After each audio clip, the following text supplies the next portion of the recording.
முதல்ல ஐஎஃப்எஸ் அதிகாரி திரு மாணிக்கத்திட்டந்து தொடங்குறேன். இந்த தாக்குதலுக்கான பின்னணியில் லஷ்கர் இ தொய்பா அமைப்பு இருக்குது அப்படின்ற ஒரு அதிகாரப்பூர்வமற்ற தகவல் இருக்குது. ஆனால் இந்திய அரசு இதை எந்த வகையிலும் ஏற்றுக்கொள்ள மாட்டோம் அப்படின்னு சொல்லியிருக்காங்க.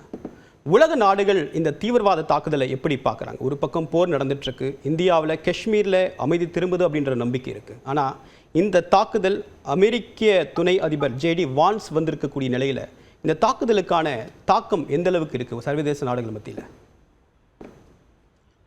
வணக்கம்.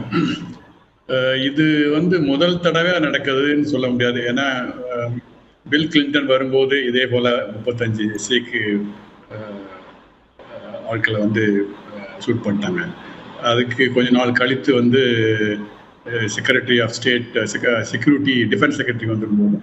கொஞ்ச நாள் கழித்து நடந்தது. இப்போது இது நடந்திருக்கு. நம்ம இது ரொம்ப ஒரு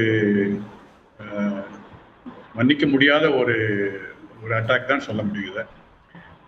எல்லாரும் வேறு வேறு ஸ்டேட்லேருந்து போயிருக்காங்க. அவங்க குறிப்பார்த்து அவங்க அடையாளம் பார்த்து பண்ணியிருந்திருக்காங்க.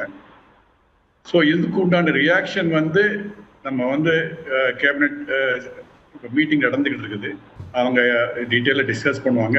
டிஸ்கஸ் பண்ணி ஆக்ஷன் எடுப்பாங்க. ஆனால் கண்டிப்பாக மக்கள் ரொம்ப எதிர்பார்ப்பில் இருக்கிறாங்க. அதனால் எந்த மாதிரி அவங்க ஒரு நடவடிக்கை எடுப்பாங்க அப்படிங்கிறது இப்போது நம்ம சொல்ல முடியாது. ஆனால்